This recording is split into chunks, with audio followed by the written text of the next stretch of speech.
around the center. 94.9 Bermuda. Power now 95. It's now time to go live. Sports Talk Radio on Power 95 FM with host Ian Rowan and co-host Earl Basin. This presentation of Inside Sports Talk Radio is brought to you by Windows Group of Companies. Enrollments, Shakira Warner of the Argus Group, Global Atlantic Financial Group, and Bermuda with Gabe Wolf. Now, let's join Inside Sports Talk Radio.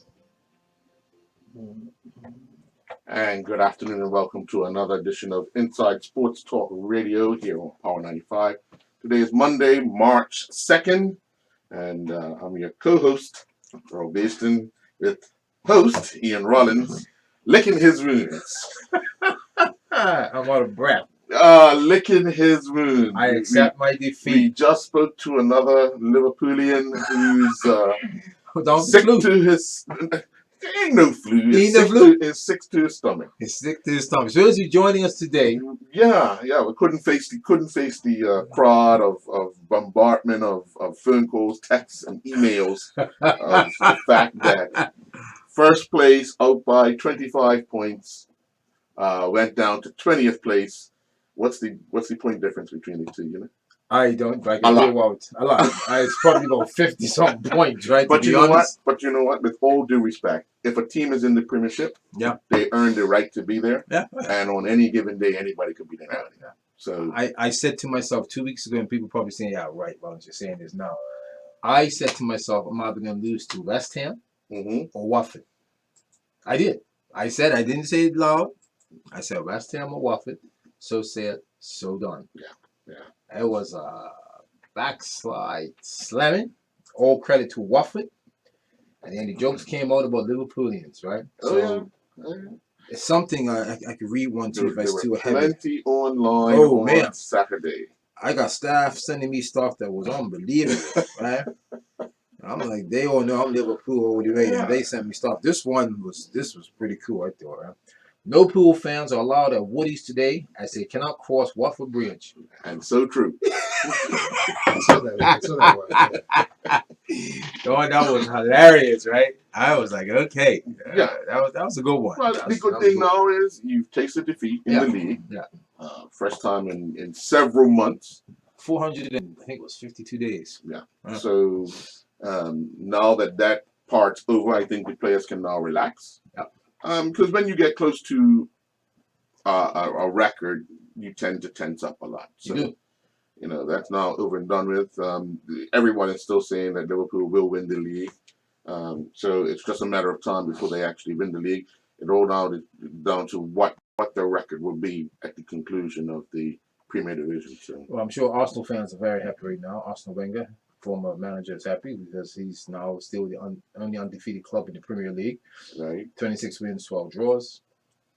Congratulations to him. Records are not to be broken. They will be broken one day. Yeah. All right. So here we go. Yeah. It's all. I mean, it's like you said. Records are meant to be broken. That's why we play the game. That's right. That's why we go into a match. Every match starts at 0-0. The team that scores the most eventually is the winner on the day. So.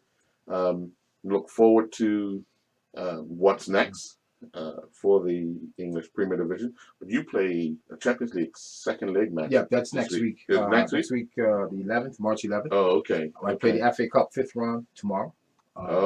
At Chelsea. Chelsea. So the youngsters will be back in action. Well, there's talk already about nine changes to the squad. Oh, now that streak is over, he can look to strengthen to try and win that as well now. Well. 9 changes. 9 changes from Saturday squad. Sorry, right, yes. Okay. They will probably go with another young team. Oh, okay. I don't know if Dejan Lovren's going to start, though. Why not? You might as well. You think so? Yeah. Put him in goal? Listen. Hey. At some point in time, he'll get it right. Right. And you're right. When the season's over. You can get rid of him? Yeah, I'll be going. Yeah. I think he wants to leave anyway. Remember, we persuaded him to stay because we said we can do with you, and you know, it's obvious. Like you can tell this type of game. It's like he has to work within his game. Right. Take some time. Right. And Watford came. Said, you know what? We know your weaknesses. They don't love it. We attack. Bottom line. So just let our guests know that we're supposed to have the man himself, Mr. Zach Monis, join us in studio today, but unfortunately he's out ill. He's a big Liverpoolian, and I think he got the flu. So I get That's it. what they call it. The A flu. loss is the flu. Yeah, Liverpoolian fans call it a loss. That's a good one. The loss is the flu. It's the flu. Okay. All right. So he won't be able to join us today, and then his co-partner was supposed to join us in studio as well, but she's not here today. But just letting everyone know the upcoming Lindos race is this coming Sunday. Daylight saving comes to will start. Sorry, and yeah, I need my extra hour sleep, so you won't be seeing me out there. We had already discussed the fact that you were supposed to be on the start line, but once again, you won't be. No. Okay, all right. That's okay. It's unfortunate. It's unfortunate. I had confidence in you at least coming in the top 10. All the training you've been doing. Right. Yeah. But you know me very well. I could come in the top 10, but nothing past 200 meters. Oh, okay. Well, yeah. Yeah. 200 meters. And in my age group, too. Well, the other thing you can do, right, is get on the start line, start coughing and sneezing. Everybody's going to dress back. Ain't nobody going to pass you while you're coughing and sneezing, so you'll win the race whatever time you do this. Trust me, they'll pass me. Even if they give me a 10-minute lead, they got to give me like something like a 45-minute lead. What you got to do is turn and face them and start coughing and sneezing, mate. That's a good point. I may use that come Sunday. Just tell them you're just back from Asia and you want to have as many friends around you as possible. Yeah, I can't do that, but I wouldn't be able to do that. That's a good one. Also joining us in the studio, you got representatives from the Department of Youth and Sport as the annual sports awards is just upon us. 2 weeks time, March 14th. Dang, time flies, isn't it? Oh yeah. It's all going to be held at the Fairmont, Southampton. Yep. Yeah. That's going to be interesting this year. So, be exciting. We have the new sports director and his assistant. Yes. Yeah, Jacon Edness and Norbert Simons. Yeah. Two Somerset people. That's all right. Actually, Liverpoolians. Oh yeah. So they'll be a bit sad too. So not to worry. No, they walk. Never walk alone. Well, you all need to walk with each other, holding each other up this weekend. No, we're fine. We're fine. Congratulations to our man, Mr. Clyde Bass. West Ham won. Beat Southampton 3-1. Yeah. Just they didn't win on the birthday, but nevertheless, there's a late gift for you, Mr. Bass. If you look at it, the teams at the bottom need all the points they can get. The bottom three all won. You know that, right? Yeah. Bottom three all won. And it's going to be a dogfight for them. Yeah. For the remainder of the season. That's going to see them probably get another scout. Yeah. Maybe even 2. So, apart from playing each other, they're going to need to beat some of the top teams in order to survive. Well, yeah, definitely. So, just want to also congratulate Man City for winning the EPL Cabo Cup, beating Aston Villa 2-1. Yeah. Obviously, some corner. I didn't see the game, but controversy about a corner. They scored their second goal, I believe, off a corner kick. Had the VAR been in play, they said that would have been a corner kick, and the game could have ended 1-1. But so said, so done. It's done now. Their big match is this coming Sunday against arch rivals Man United. Oh, okay. Yeah, be interesting. Yeah, and then 12:30 game. Yeah, and then obviously people will want to see that crosstown rival, which has always been one of the big ones. Yeah. For a number of years. So, we all remember the time Sean Gooder dented Manchester United on that given day, scoring twice in a 3-1 win. So it's very interesting when in Manchester that week. It's almost like the atmosphere when in Scotland went south.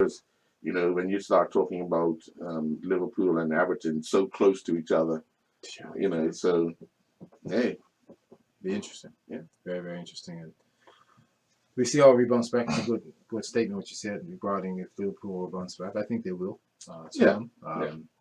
Pressure's off now. The pressure's off. Yeah, we can start playing football. Yeah. Also, you look at the scenarios now with Jordan Henderson being out. Was he a miss? I think so. He was a miss within his leadership on Saturday. Right. But that's not an excuse. You have a good bench. It's just that all credit has to be given to Watford. Yeah.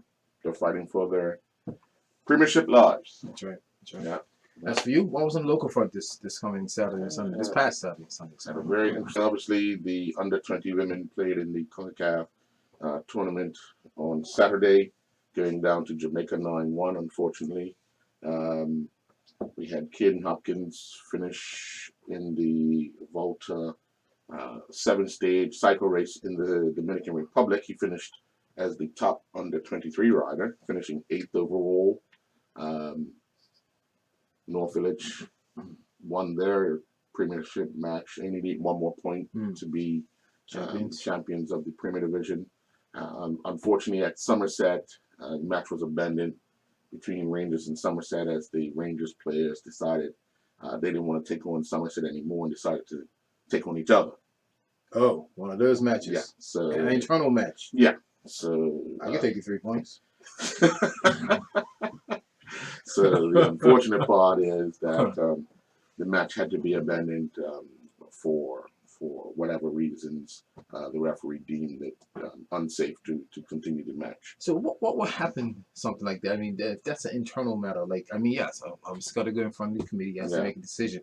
But what are the rules and regulations? I've never heard of something like that. In an abandoned match, it all depends on what the circumstances are. In this case, it's abandoned because there's an internal matter within the team itself. What will probably happen, more than likely, Somerset will be awarded the victory because Rangers would have ultimately, realistically, forfeited the match. Right. It's almost like if you dispute a call and you walk off the field because you dispute the call, you kind of forfeit the match.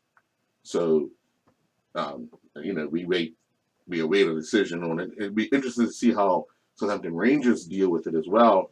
I know earlier this season they were at odds with the association on 2 issues, which they won the second one.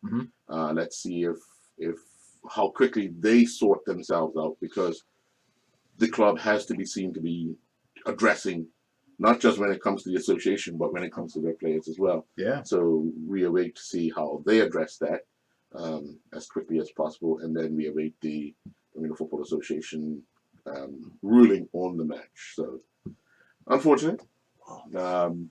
The other thing, well, Denny Town beat PHC 3-1 on Saturday up at PHC. Yep, I remember. Who else? Oh, Robin Hood lost 3-1 to Devonshire Cougars, so put them out of the chance of winning the league. And then That's it was, and then on paper, they've had injuries, so, and it was 10-1 down at Crossroads, at Garrison Field at Crossroads and Devonshire and Boulevard Blazers. On Saturday at Wellington Oval, Devonshire Colts defeated St. George's Colts 3-1 to put themselves in the driver's seat of winning the First Division. You all know that Devonshire Colts won the Shield on January 1st. They're looking to do the league double, if they can manage. A lot now depends on St. George's, because St. George's have a game in hand. They're 3 points behind Devonshire Colts, but Devonshire Colts have a far superior goal average. So St. George's will have to win 2 games really, really big, or the game in hand really, really big, in order to give themselves a fighting chance of winning the league and hoping another team helps them out. But the other part of that is Devonshire Colts are also in the running to be Triple Crown champions if they can manage to get by North Village in the FA Challenge Cup semi-final and then take on whoever in the final. But first things first, they need to wrap up the First Division League with a match that they have remaining, and hope St. George's don't close the gap. So, interesting times. So we look forward to how the season ends this season, and obviously we know next week Bermuda will play Jamaica in a friendly football match in Jamaica. So we look forward to see what Team Kyle Lightbourne is able to put together.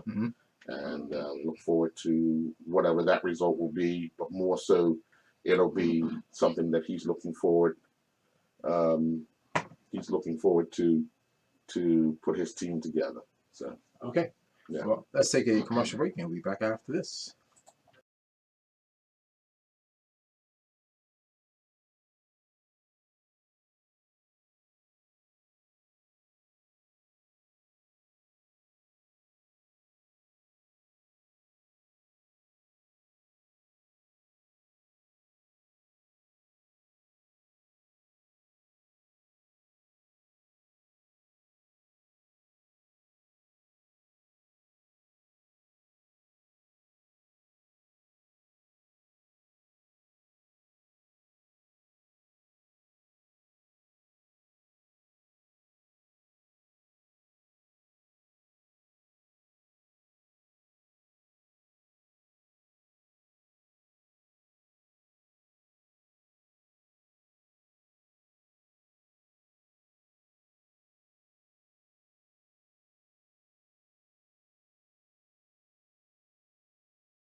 And welcome back to Inside Sports Talk Radio. We'll be joined soon by our first guest of the afternoon on this March 2nd, Monday, March 2nd. We are into the third month of the year already done.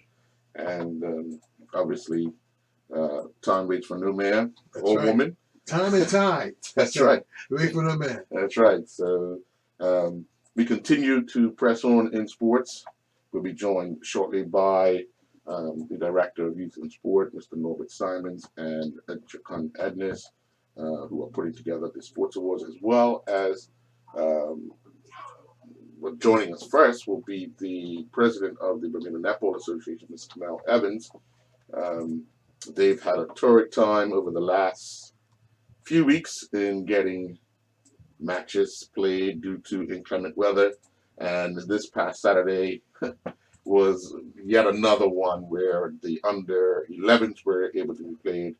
Under 14s got in one match, under 17s got in one match, and the seniors got in one match. So come next week, they'll have another full week of makeup matches along the way that will see plenty of netball action throughout the week. And we look forward to speaking with her about the frustrations of Saturday weather, which is one of the things that we had talked about previously, and we know it could be a challenge of giving up time for training in order to get in netball matches.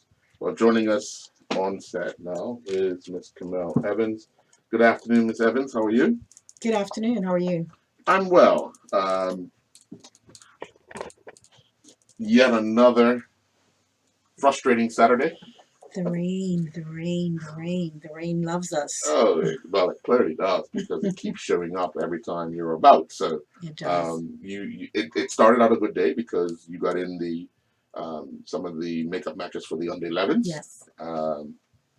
But then heavens kind of went against you. Yes. With only one under 14 match played, one under 17, and one senior league match. So Yes. looks like you're going to have another busy week come next week of makeup matches throughout the night. And it kind of messes up the schedule for training, doesn't it? It does. It does. I mean, we're reaching towards the end of our season.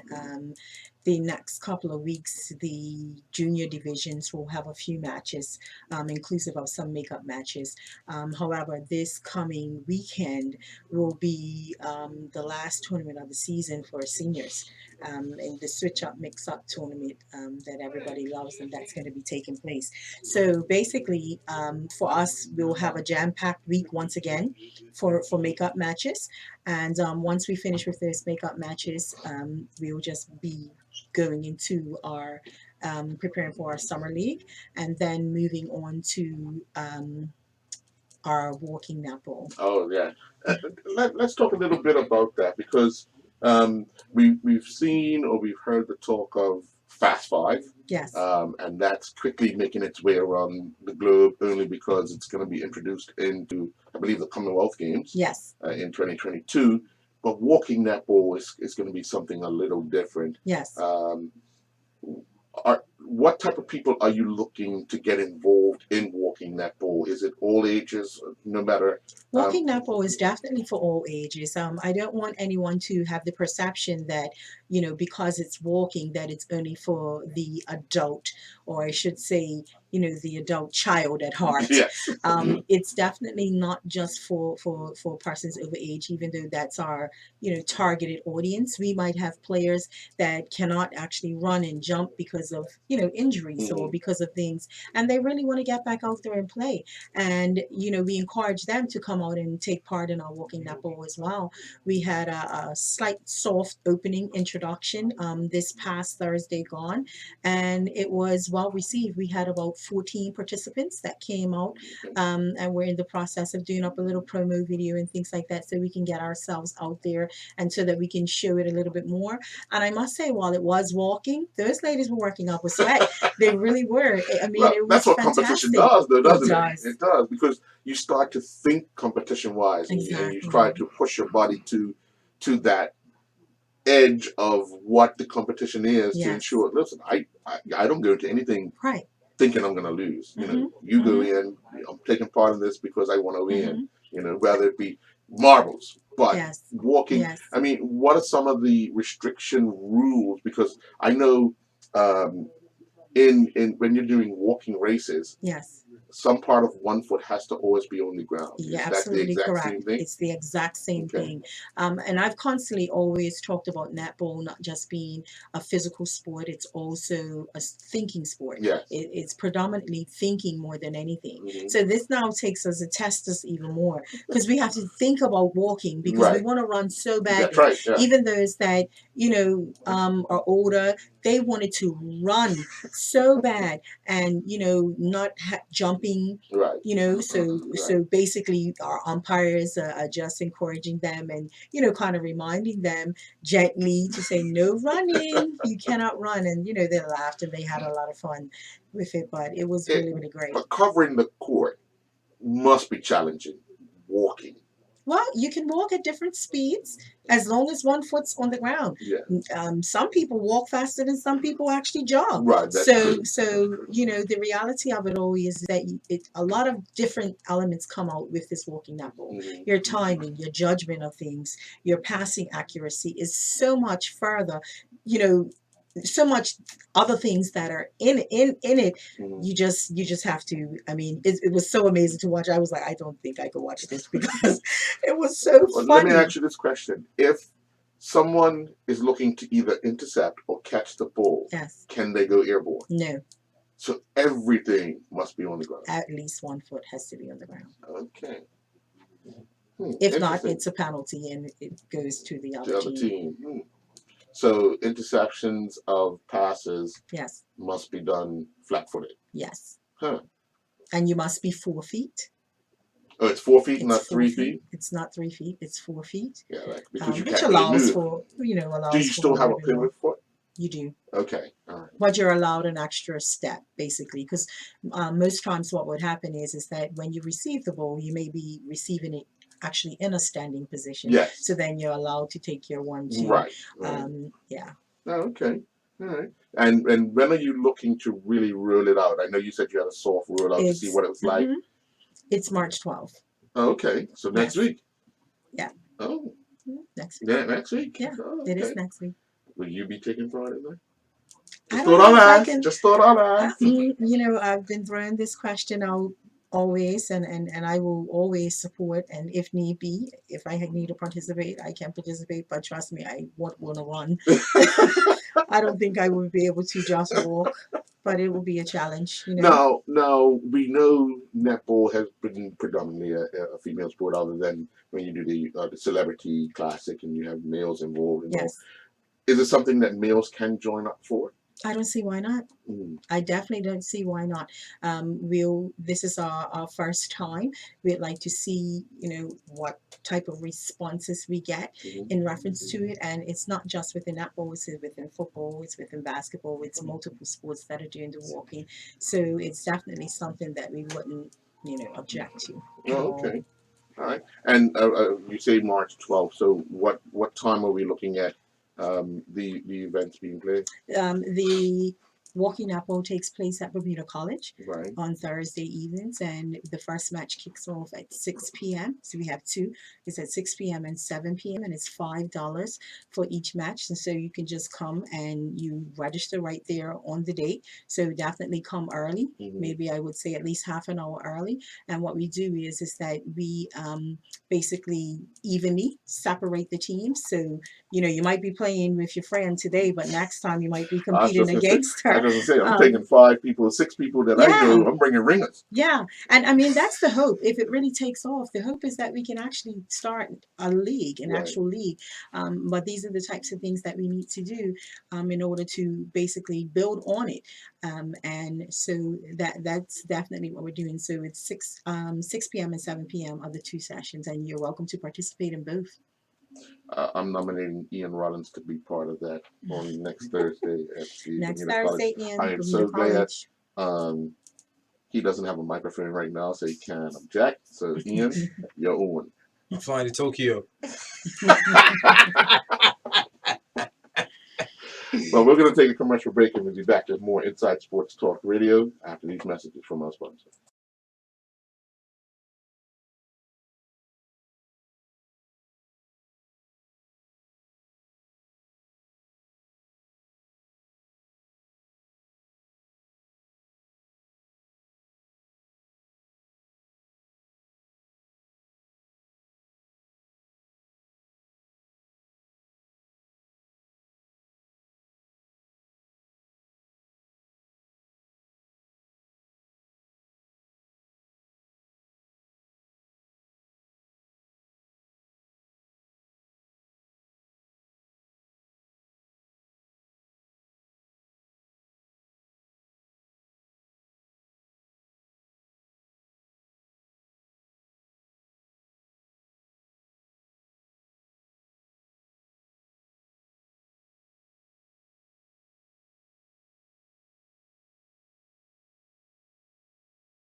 Inside Sports Talk Back Radio. in.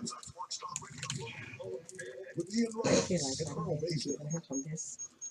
And welcome back to Inside Sports Talk Radio. Joining us in studio now is the Director of Youth and Sport, Mr. Norbert Simons. Sports Awards is on the horizon, sir. We are just today's the 2nd, so 12 days away from the Sports Awards. Obviously, it's the big event for youth and sport as far as honoring those athletes who have done well over the past year. What is in store for Saturday night, March 14th? Well, good evening. Good evening. Good morning. Practicing your speech. Good Lord. Good afternoon. What's got a little fluid in Liverpool, man? Another one confused. I might have a couple of coronas this weekend, so I might have a little virus. Who knows? Another sick one from Liverpool? Yeah. Okay. No. Mm-hmm. Well, yes, it's the Sports Awards on March 14th. Starts at 7 p.m. promptly. We would like for everyone to be seated by 6:45 so that we can start on time. We start on time, we leave on time. Mm. And this is one of the bigger ones for the year, or one of the big events that the Youth and Sport put on. Why is the Sports Awards so special for youth and sport?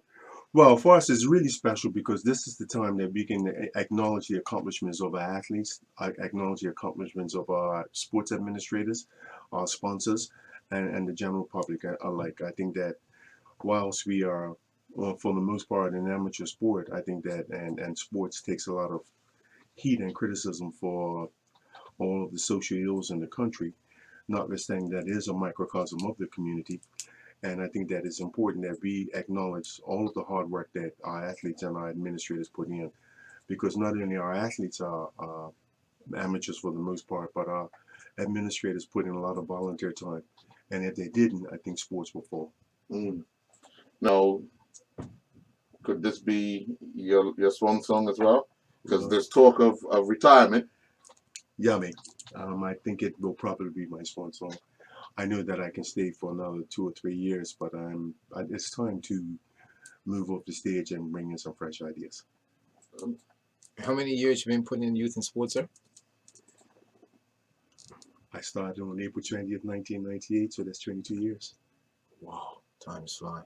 Yeah. Much has been accomplished in your time during those 22 years. This event, regarding what both have been discussing, is Bermuda's pinnacle in sports acknowledgement. What can we expect tonight? Anything different? Any new awards? Any new presentations going to be taking place? No, we know. I think there's going to be a few eyebrows raised. on the night. As you know, that we don't reveal who our recipients are, not until the night. We don't even tell our minister who they are. Mm-hmm. So it's important that everyone knew what's going on the night. People will speculate and think that this person should have an award or that person's going to get it, but on the night, wait and see. Mm-hmm. Interesting. I'll segue in, Ms. Evans.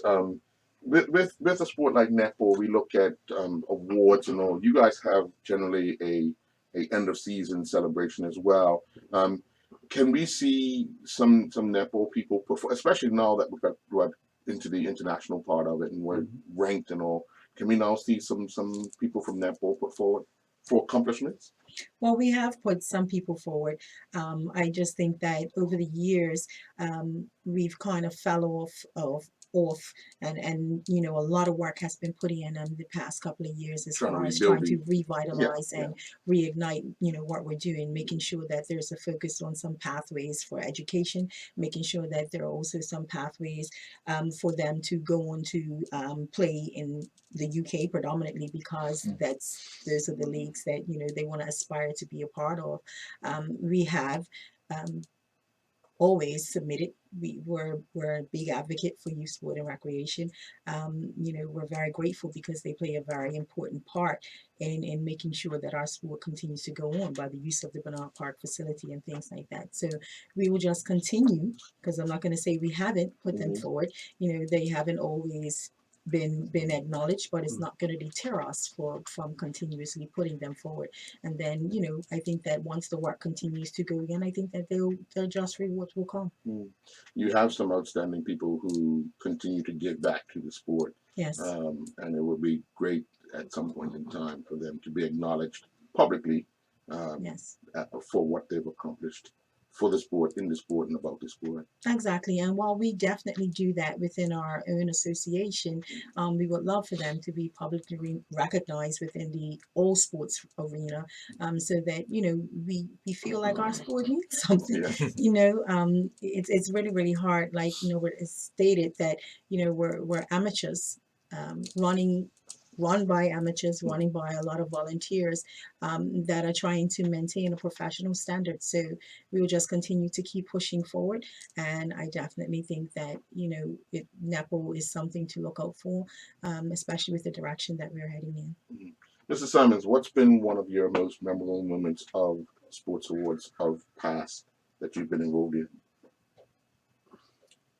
Earl, I think that for me, for me personally, having junior athlete of the year acknowledged. That is something that we pushed for when we became director.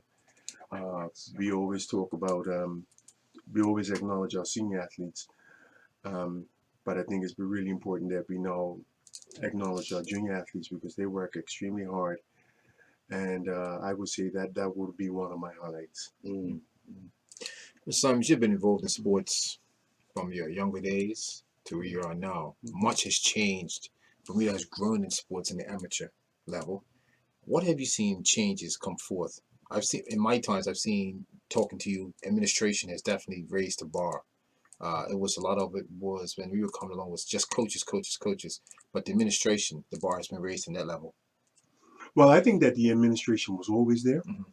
I think that what has happened is that it's become more to the fore now because you see more and more of our administrators being acknowledged by their world bodies and being involved at the international level.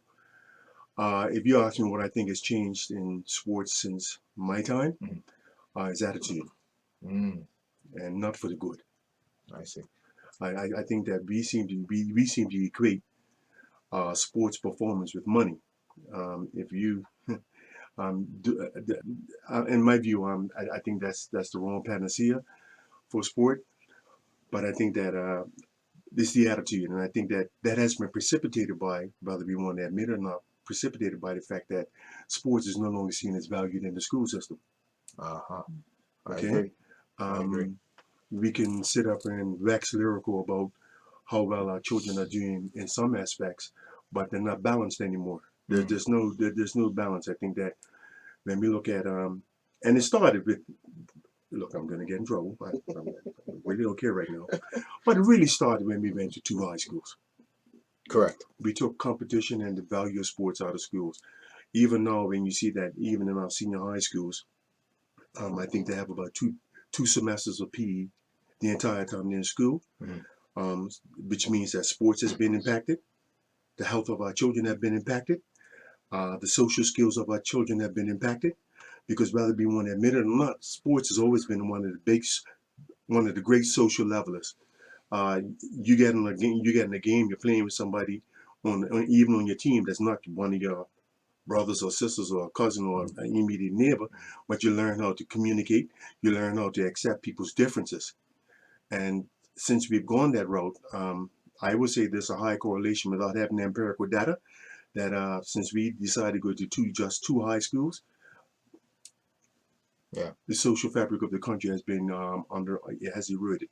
And I think that's why we have a lot of private sports organizations now doing it on their own.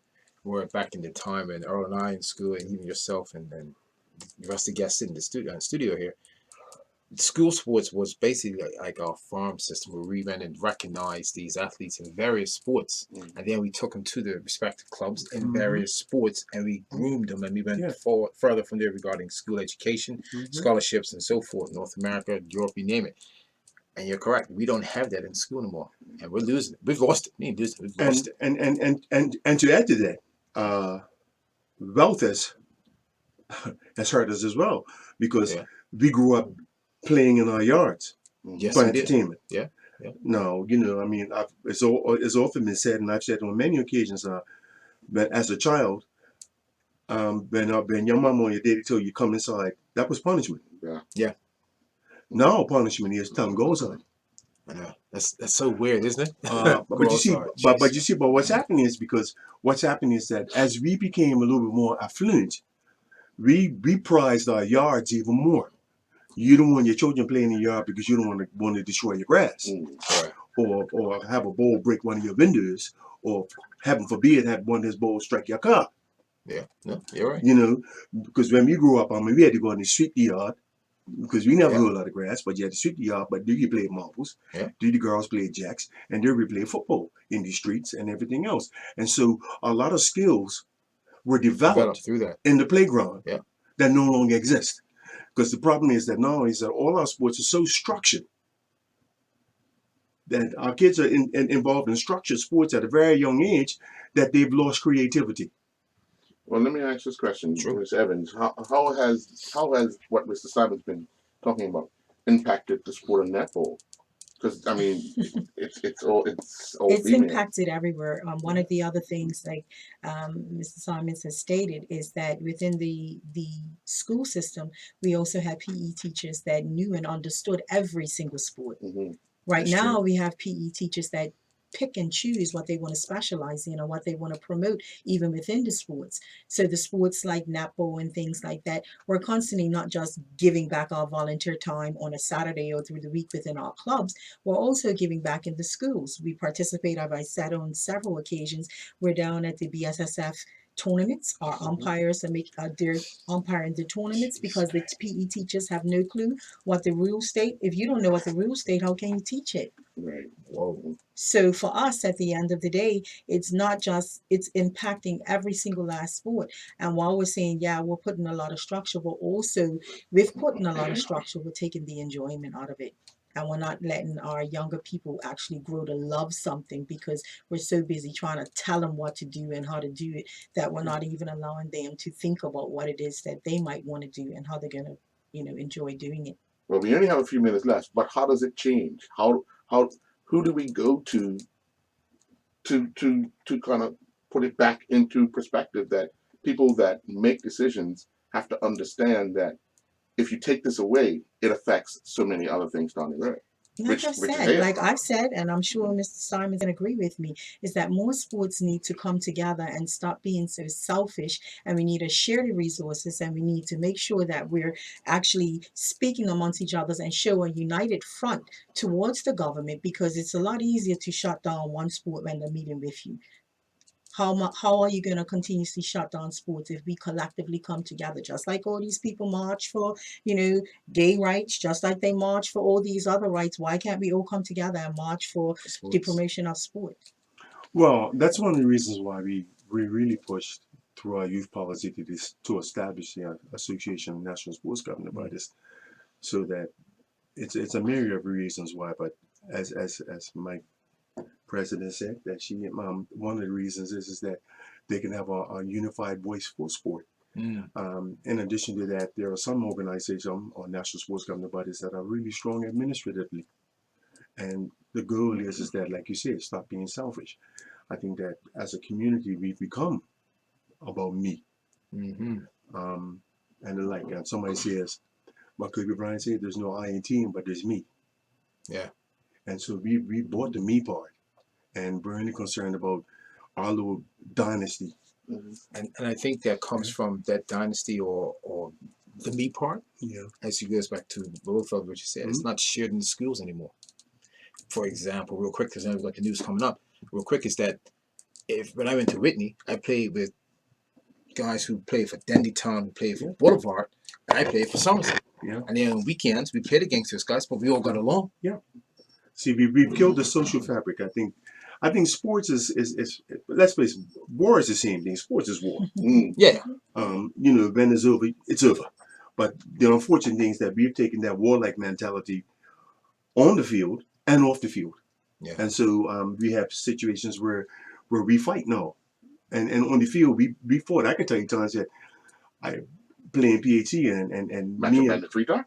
No, the game match is not dependent, but verbally we'll joust. Yeah. All right. But as soon as the game is over, Put that aside. we sit in the change room, we banter, we have a little libations, go upstairs, have some food, and then go and move on to the next game. But now it's a situation where it's like the game is no longer demilitarized zone. It is a war zone. A war zone that spills out into the streets and the like. And so we have to start addressing that again and getting things into perspective. And well, it takes a little bit more than that because we've got to get our men have got to get back into the homes. That's for sure. Mr. Thompson, I would like to keep you on. Please don't go anywhere. We've got to do a news right now, so I know you're not in a hurry. You got time on your side. I'm a public servant. To meet the needs of the public. I understood, sir. So we can keep here for a little longer. Sure. We'll take a commercial break, then news, and then commercial break. We'll be back after that.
Sports Talk Radio with Ian Rowan and Earl Baisden.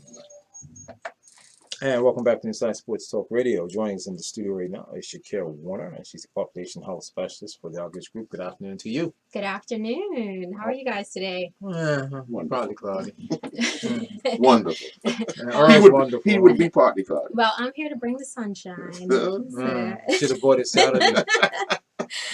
Saturday was horrible. I'm messing with you. Yeah, well, it's great to be back in the studio. Yeah, we're supposed to be at Lindo's today, but obviously due to various reasons we couldn't go there, so we're here at the I studio. know, and I was so disappointed. I think when you first told me that we were going to be doing a live show at Lindo's, I was just so happy because I was like, look, I can kill two birds with one stone, do a little grocery shopping, talk about nutrition. Company time, huh? Grocery shopping. Yeah. It's just a lunch break. I got it. This old boy. Yeah, and actually it's quite fitting because March is Nutrition Month, and we're in March 2nd.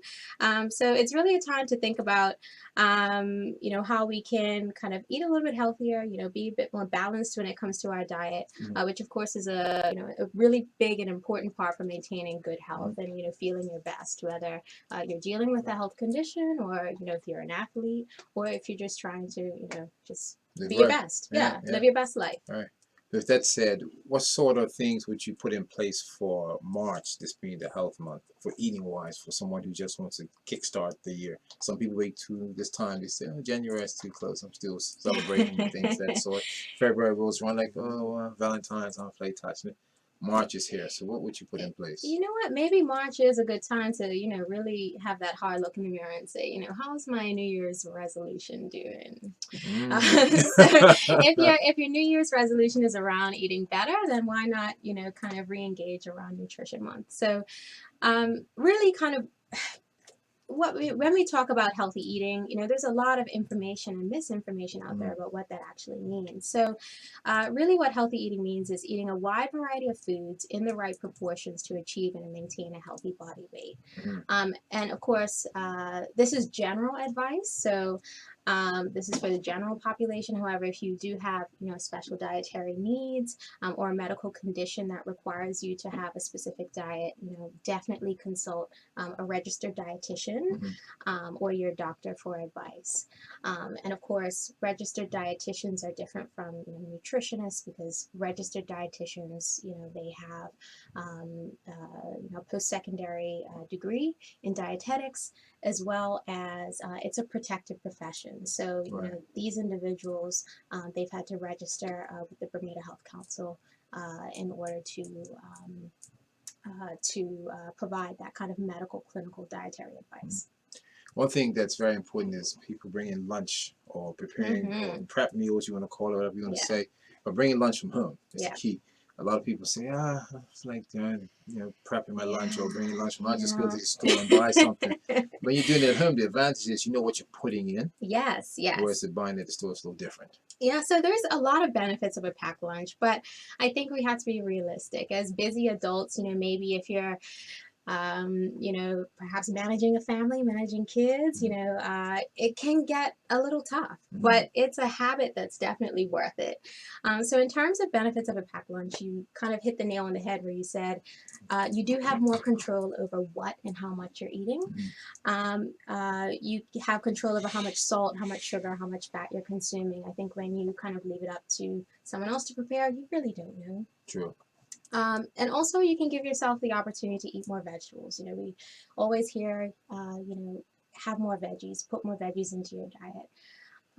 So packing your lunch can give you the opportunity to do that because we know when we kind of pick up takeaway or kind of go to the buffet, maybe not picking up a whole lot of vegetables unless you're at a salad bar. Right.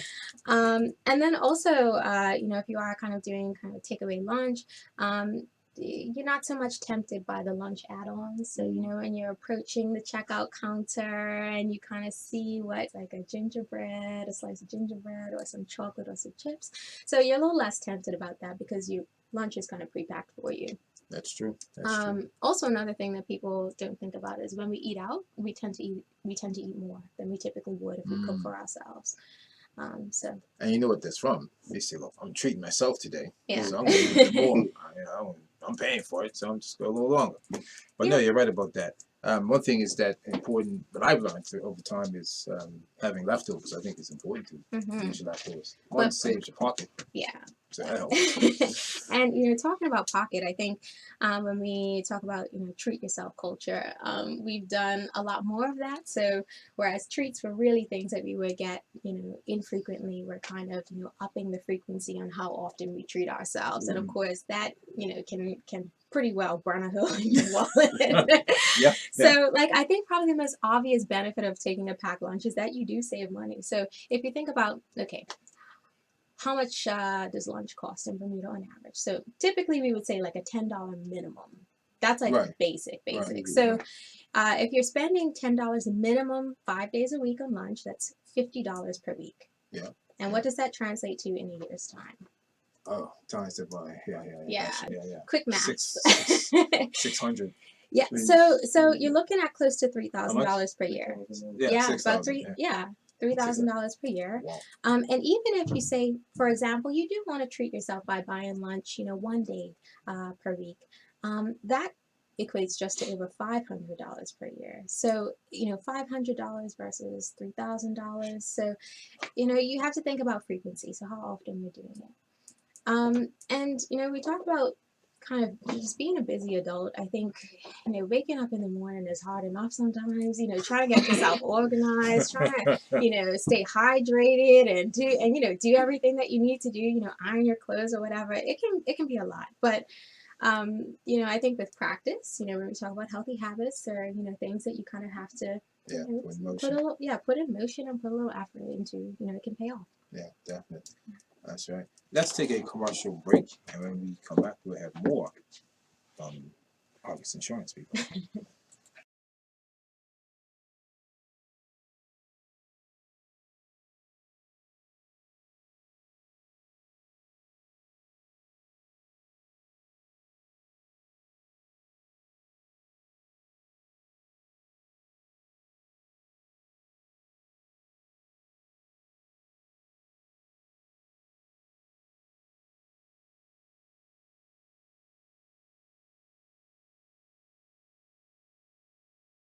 And welcome back to Inside Sports Talk Radio, Health and Fitness segment right now. August Representative Shakira Warner. Mr. Simon, you had a question. We were just talking over the commercial break. It was a good question. Can you put it? I often said that because I even mentioned it to my doctor. We often talk about people's diets and the need to control the way they eat and the like. But we never talk about the emotional side of it and why people do what they do. I mean, because you can go on a diet and you're not because really it's a lifestyle change that you're talking about. True. But we never talk about what drove that person to eat the way they do. Because because I knew that for me, when I'm under stress, I tend not to eat. But I'll go get a bag of chips and a chocolate bar because it's comfort. Good point. Yeah. Okay. Yeah. And so we don't talk about comfort. When we talk about comfort foods, it's usually an emotional or needs that need to be met. Because to me, it don't make sense talking about putting somebody on a healthy diet and eating properly if we haven't dealt with the underlying cause and effect of it all. And that's that's an excellent point, because you can't take food and eating, you can't just have it in isolation. It's very much ingrained into who we are as people, into our culture, and a part of our emotional and mental health. And I think you kind of hit the nail on the head about stress eating. We eat because we might feel anxious about something. I think food as well is tied to celebrations. So the foods that we eat, which are usually the sweet foods, or foods that maybe aren't so healthy for us. Traditionally, those have been tied to memories of occasions, which may be pleasing. So you attach those foods to that circumstance and how that made you feel. So that is kind of getting into the emotional side of eating. And I just think that's such an excellent point, because with individuals who are trying to make better choices when it comes to what they eat and how much they eat, sometimes they do need some help, and it's not help just from a dietitian, but perhaps they do need to speak to a trained mental health professional to get underneath, Underlying cause to it all. exactly the underlying causes. So I definitely can appreciate that. Good point. Good point. So then, for the rest of the month, people who just start again to get onto the healthy side, what sort of pointers would you give to make that transition? Say someone was drinking alcohol, they want to get up on the alcohol side, or just eating the extra this, they want to start in March. What sort of tips would you give them? I would say just go slow. Don't make too much of a drastic change because it's not going to be sustainable, and it could even stress you out a little bit more. So, for example, as I said before, for someone who's buying lunch every day of the week, why not shave off one day, pack your lunch one day, you got 4 days, and then kind of see how that works into your lifestyle because it is an adjustment. I think a lot of times we do set ourselves up for failure when we don't kind of make these decisions, based in reality or the reality of our day-to-day lives. So yeah, and I understand, sometimes it's not always possible to, pack your own lunch or what have you, but I think it's doing your best to set yourself up for success. Why is it that we tend to want the results, let's use health and fitness again, like overnight, and we know that's not the way it's going to work? Why do we always still look at that way, like we want it in 6 weeks, 3 months? I think that it's just human nature. You just want instant gratification. You want it to happen like now or like yesterday even. And these types of, lifestyle changes when it comes to exercise or nutrition or even just emotional well-being and finding more balance, you just want that feeling of satisfaction right away. But I think that the reality is that just like playing sports, in order to get better at these things, you have to practice. So it's about having that long game, that end game in view. And even with, talking about the benefits of a packed lunch, it might suck having to pack your lunch the night before with your children, but you know that at the end, I can say, okay, well, that means that I have $3,000 to, I don't know, put towards my child's education or to pay off a bill, or you kind of have, so you gotta have that, or to save, or even for a trip. Depends on what your goals are. But it's having that long game. Yeah, so in terms of like what other tips, I mean, I have just a couple notes here. Leftovers. Leftovers are definitely king. So when you are cooking your dinner, just cook a little extra. And then you can, take your leftovers with you the next day. And obviously, sometimes you don't want to cook too much because then it kind of gets a little stale, like eating the same thing. But just cook enough for you to enjoy. And if you can freeze things, one thing that I'm a huge fan of is batch cooking soups, because I happen to love soup. And then I freeze them in individual containers. And then if I'm kind of, running in the morning, I just grab one of those individual containers and just put it in my lunchbox. So that's one of those tips. And you can do that with stews, rice, and pasta dishes. Also, another thing that has kind of, you can see a lot on social media, is kind of like meal prepping, meal prep style, where you batch cook a variety of different things. And one thing that's kind of cool about that is that you can mix and match. So you can cook a variety of different things, such as like your healthy carbs, like your sweet potatoes, brown rice, quinoa, your vegetables. You kind of want to do like kind of greens. Definitely greens, like your broccoli, your spinach, zucchini, asparagus. And then any kind of protein. So protein or protein alternatives. So we talk about chicken breast, salmon, black beans, chickpeas, and then kind of add your sauce or dressing, and you can basically just mix and match. So you're not taking the same lunch every single day. You can keep it fresh.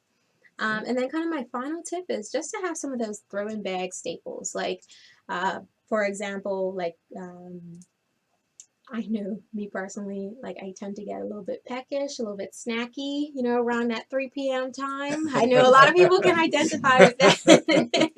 I'm not gonna name names, but we got the usual suspects who walk around the office looking for a snack around 2:33. What's her name? What's that name? What's her name?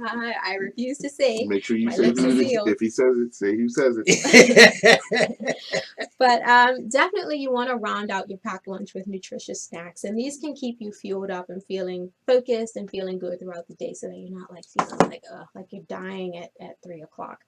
But the reality is, you don't want to be snacking throughout the entire day. So, Sure. you should just have those things to kind of, get you over the edge. Right. And when you choose snacks, be very cognizant of that. And I think this kind of applies more when you have packaged foods, Right. the packaged snacks, but aim for less than, for 200 calories or less, and less than 240 milligrams of sodium, and importantly, less than 7 grams of sugar per serving. And this kind of excludes nuts and dried fruit, because dried fruit tends to be sweet. Can you translate that? Because I just want to say, I understand everybody exactly. talks about 7 grams of this and 7 7 grams of grams. that. I Talk to me understand. in a I language that I understand that, understand, right? because Okay. I don't have a skill. Okay, so I'm gonna.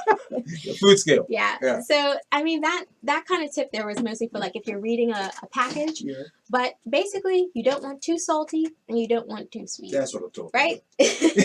So for example, like definitely keep things like fresh fruit on hand. So I mean, right now I can't really say bananas unless you're growing them in your backyard because it's banana shortage. But just having things like apples, like those cute little tangerines that you can get.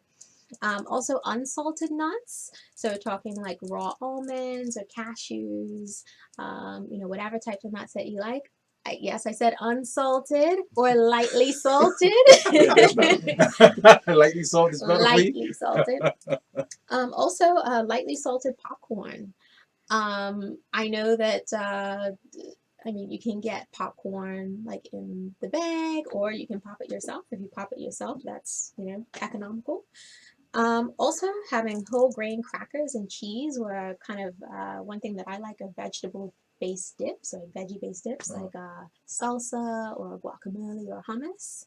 Hummus, yeah. Hummus Yeah, I mean, I don't know if you guys, I know we're probably not supposed to say brand names on air, but Burmy Fresh makes the best hummus, like hands down. It's Windows has amazing. it, folks. There you Yes, plug the Lindos. And then, of course, also a nice healthy snack to throw in your bag is yogurt.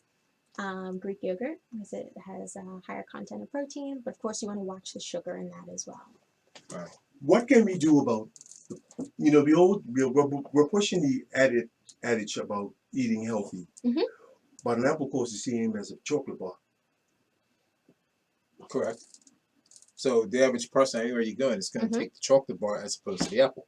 Yeah. So then, in that case, what I did, how I got off the chocolate, I went to buy a granola bar to replace the apple. So I got tired of apples. I'm just using an example. That costs the same as the Snickers bar. No, I raised that because you see what's happening is that we've got a sugar tax, and to me that's erased. But I'm not going to go. I said it. I mean, I'm just going to say we have a sugar tax, but when I want to go and buy fruit and vegetables, if I don't even eat them the day I buy them or the day after, I'm throwing them out because the quality of an apple or an orange and you're biting to it is rotten.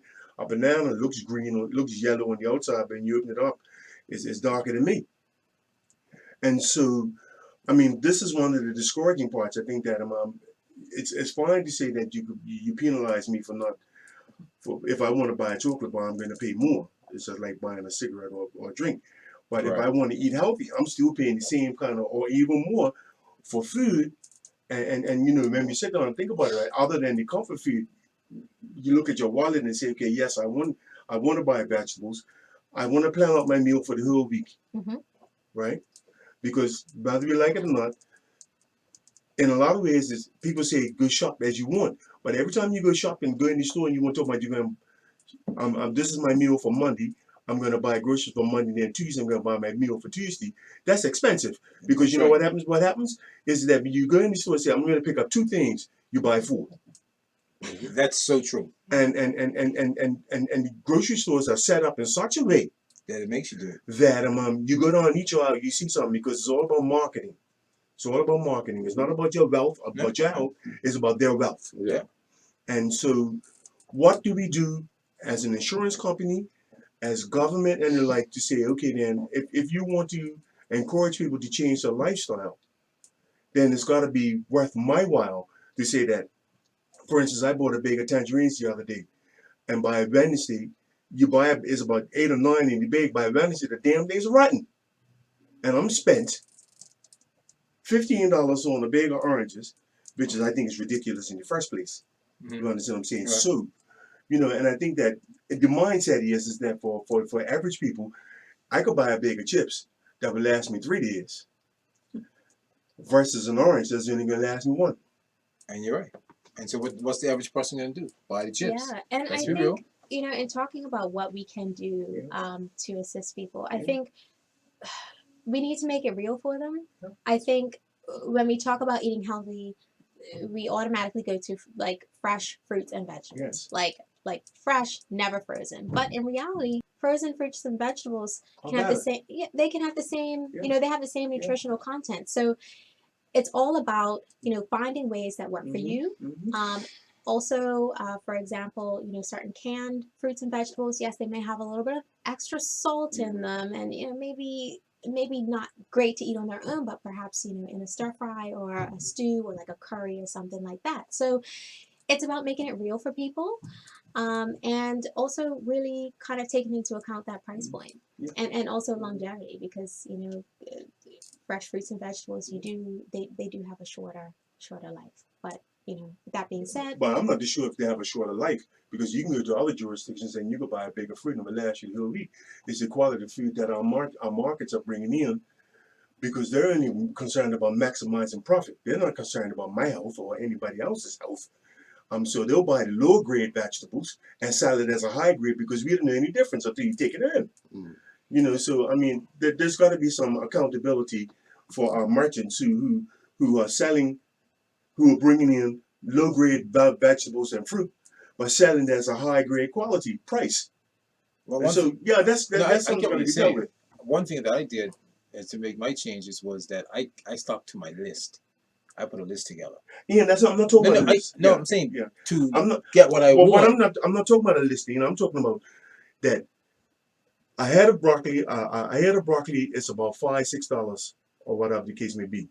If I go overseas, I could buy a head of broccoli for a less price, but it's also a higher quality, because you can look at it and see it's a higher quality when you walk into a store in the United States, or you can walk into a store in the Caribbean or to get fruit. You can see and feel that it's a higher quality fruit at a cheaper level.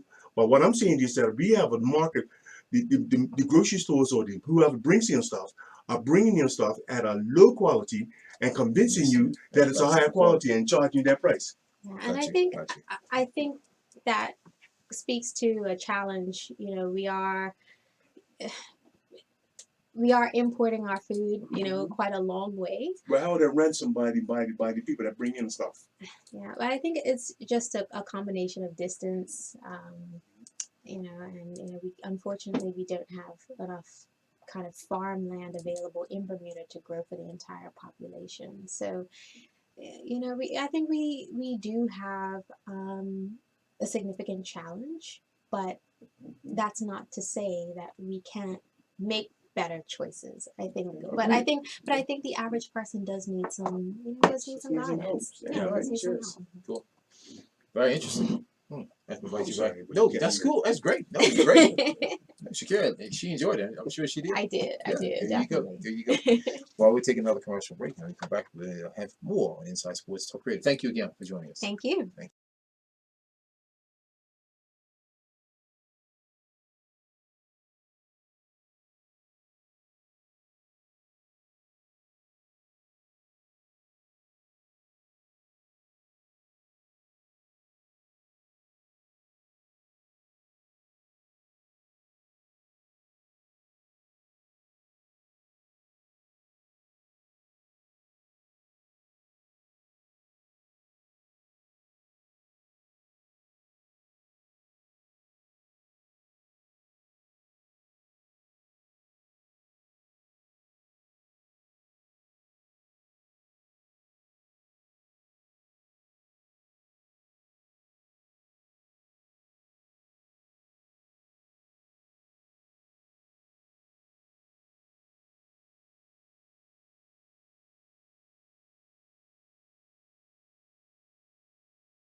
with Ian Rowan and Earl Maysden.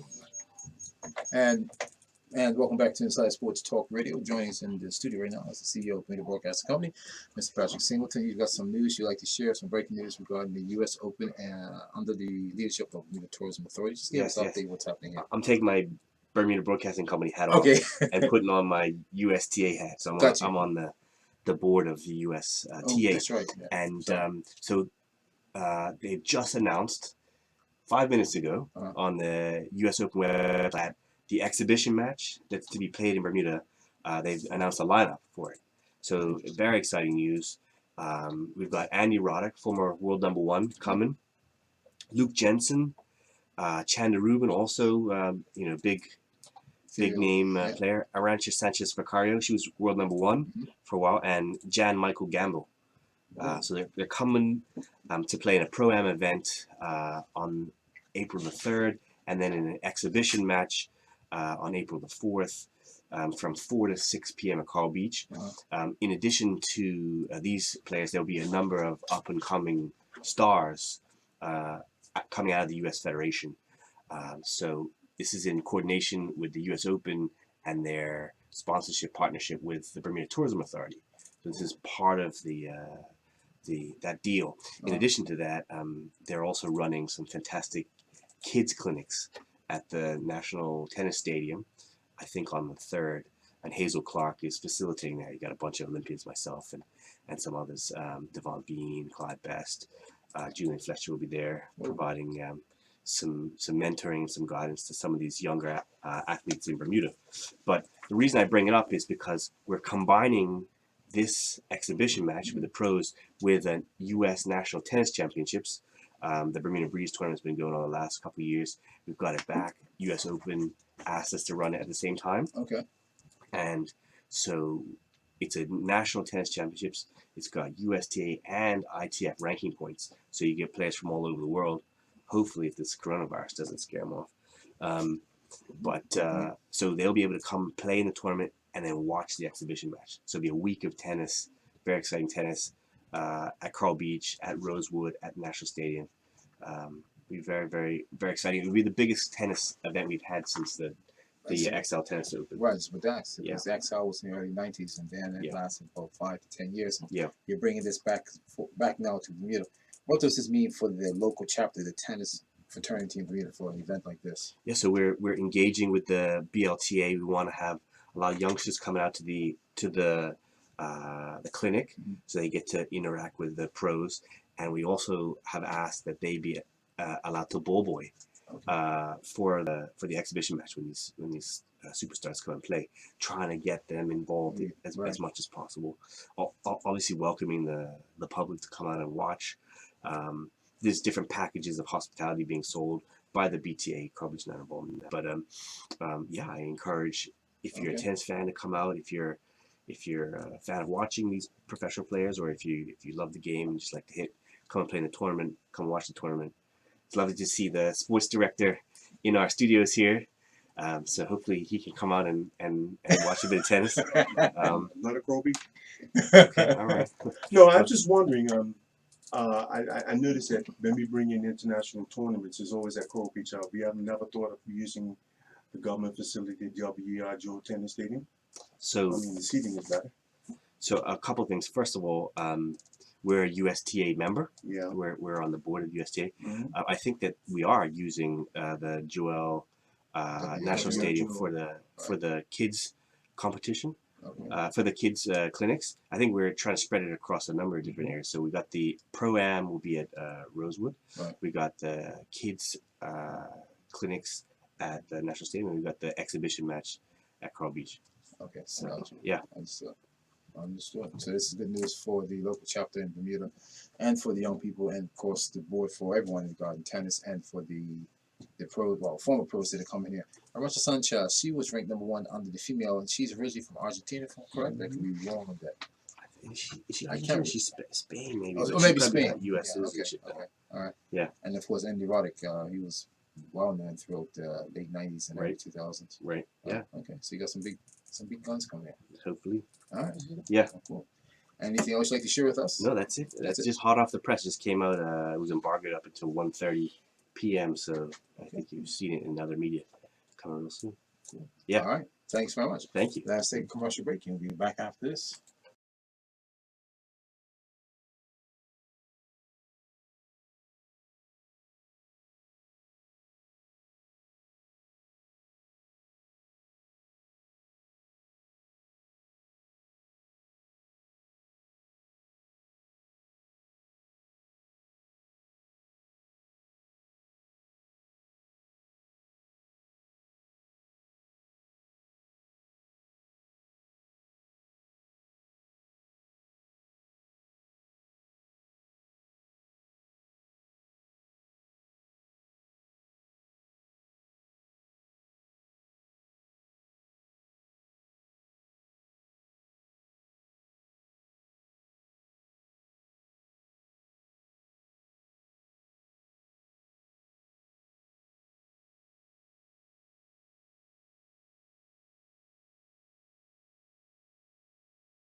Sports Talk Radio. Inside Sports Talk Radio. With Ian Rollins and Earl Mayston. Welcome back, Ian. Welcome back to the seat where you normally sit. Yeah. We've had some guest appearances in other seats, but Yeah. we still have in the studio Mr. Kamal Evans, the president of NAPO and the director of youth and sport, Mr. Norbert Simons. You asked him to stay. Yep. We can pick up our conversation from Sure. about 45 minutes. Yeah, we have Yeah. 15 minutes left, so we can finish that off. I want to go back to regarding sports awards, Norbert. Again, we touched on it. If people want to get tickets and things of that sort, I don't remember the exact dates of when you guys. March 14th. March 14th. March 14th event. At the Fairmount, Southampton. Yes. Purchasing tickets, are they just online or they go to? They come to the office and get them. They're $20. Okay. You know, and I think that, you know, again, it's the tickets are $20, and we keep our costs low because we absorb Majority cost. all of the costs, Wow. really, Okay. for the event. But you know, but we would like for people to come and just make a, you know, it's just a little token donation, because you'll get at the end of the night, you'll have the ceremony, and then at the end of the night, we have refreshments. So, yeah. It means a lot for Bermuda to hold an event like this because again, this is amateurs in Bermuda. We discussed it. Our athletes in Bermuda and administrators are amateurs, and so this is a sports spectacle night for Bermudians to come out and support this. Yeah, for us as a department, it's really big, and we want to keep it big. I know we've had times people say, "Why don't you take it up to Route North to see the city hall and stuff?" I said, "Look, in my view, when I go next year, you can do what you like, but while I'm here, it's going to be at one of the best hotels or best facilities that we can have, because we need to make it as prestigious as possible, because people work hard. I mean, but we criticize them all of the time, but no one wants to take into consideration the amount of time and energy that our children and administrators put into running sports, because the same presidents of an organization will end up by being a referee, will go out there and make sure the field or the court is marked, will go out and make sure everything is in place, and then on top of that, they're getting criticized by their coaches, by their athletes, and by the supporters. But no one sits down and thinks about the time and energy that they put into their sports, and we need to, as a department, understand that and acknowledge and support them. Now, I get a little frustrated because a lot of times our national sports governing bodies don't provide us with the necessary information and support to make sure that these events are successful. For instance, a little thing like you have your prize presentations every year, the same people that you nominate as your most valuable player or most valuable athlete should also be put into the pool. I mean, I've heard some people say, well, I don't think they would win an Athlete of the Year award. That's not your goal. True. You need to provide the committee with all of the information necessary so that we can make an informed decision. And when I say that, we've had some organizations who just put down the child's name or the athlete's name and no backup information. And so we end up by doing a lot of research before we get into the committee so the committee can have information to deal with.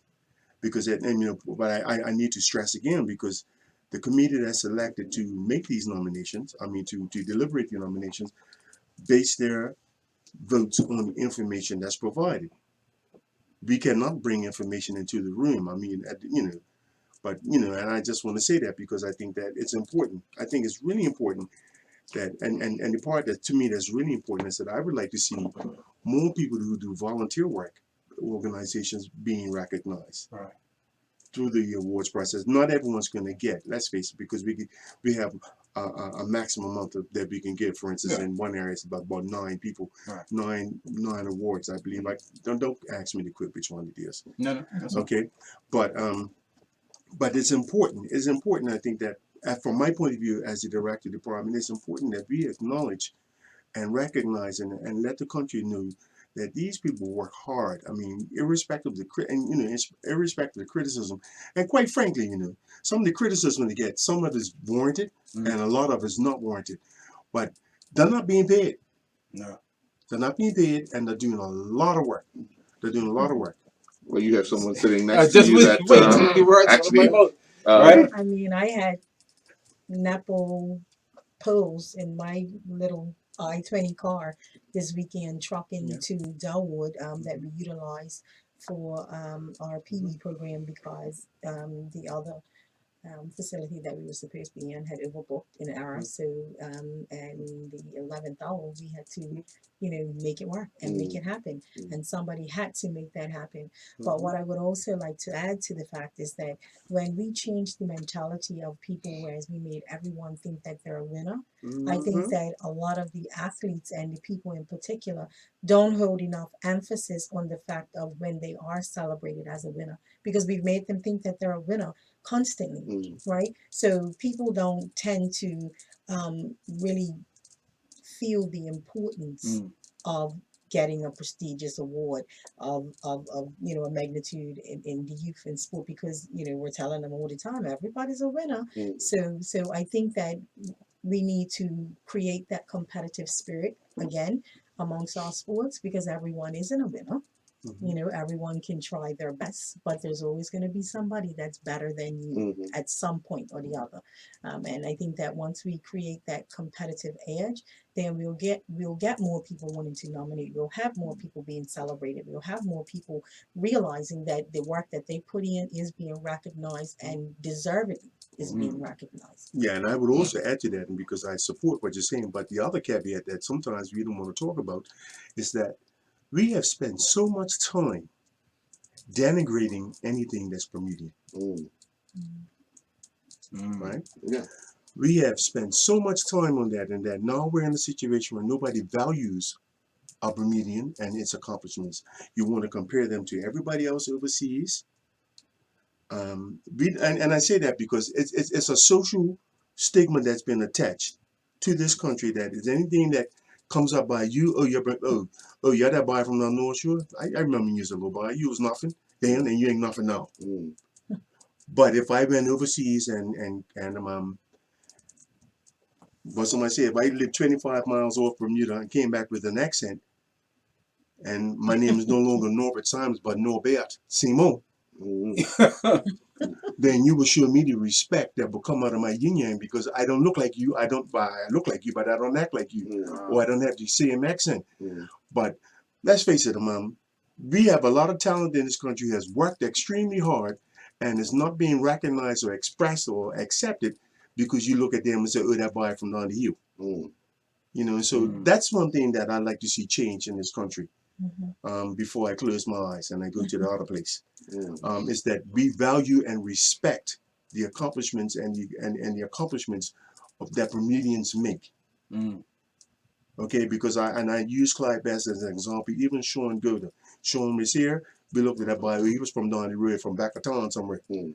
But in Manchester, he can't cross the street without being called almost held almost like in godlike status or a legend. But we just dismiss it in our community. So it would be interesting to see what happens on Friday when John Barnes shares up in Bermuda along with Sean Goda, two icons in English football. Right.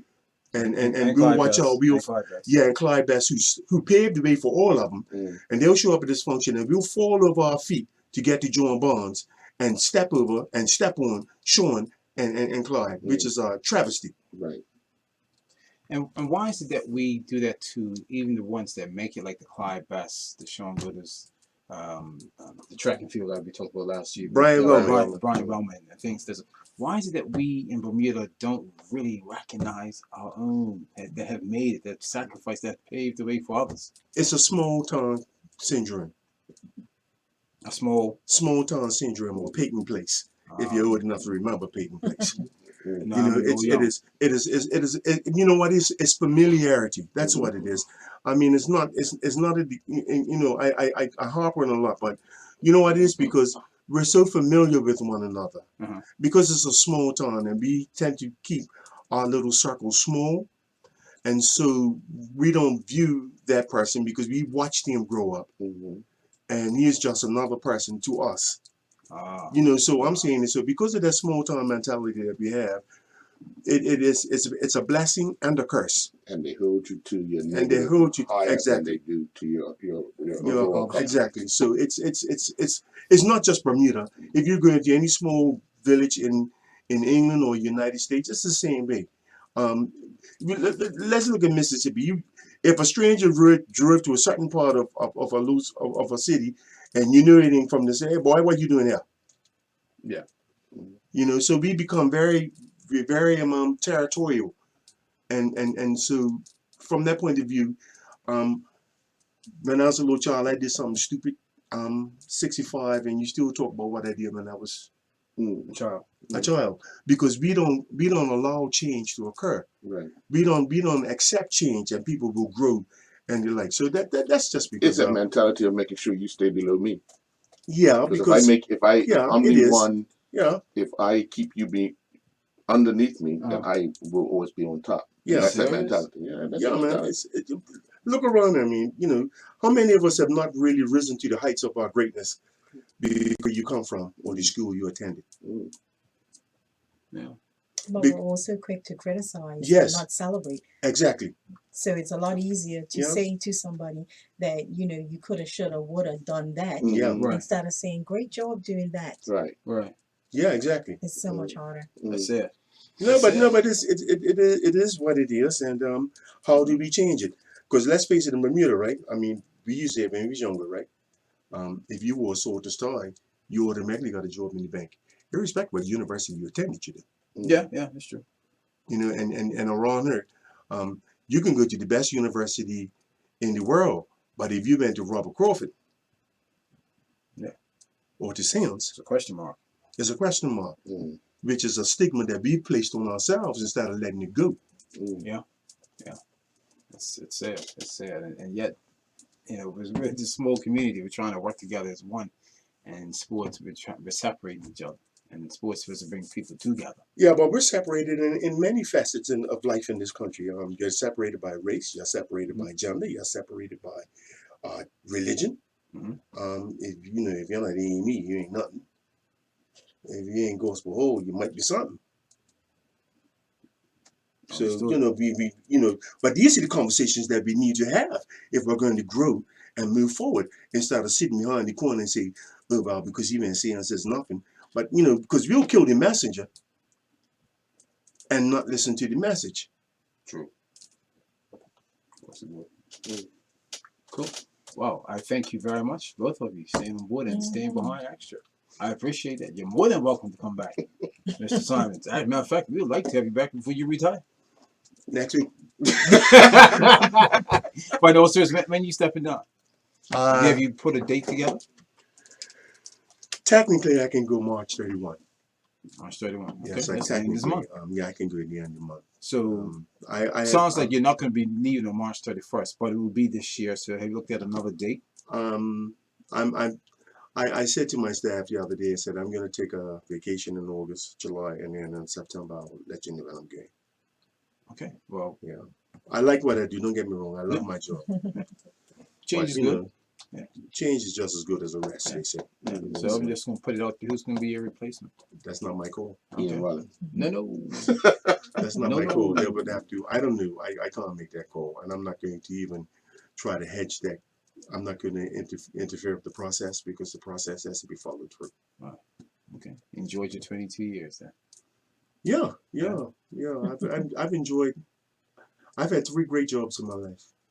Understood. Full-time job, professional jobs. I've had other jobs, but my professional jobs, I've had 3 great. Sands, Bermuda College, and this one. Yeah. PE teacher. Yeah. Sands. Yeah. You produced a lot of great athletes. I didn't produce anything. I assisted. I didn't. No, I will not take the credit for anybody. No, seriously, I can't take that credit because the athletes have to take the credit for the work they do because they chose to do the work, and if they trust you enough to allow you to assist them to reach their goals, then the credit goes to them. Doesn't go to the coach. Okay, understood. But came through the school system. Yeah. That's what I'm getting at. Cool. Thank you very much. That's all the time we have for Inside Sports Talk Radio. Thank our guests for joining us today. Thank our CEO, Patrick Singleton, to bring us that breaking news. We'll be back on this evening at 9 o'clock. We'll be broadcast. See you then.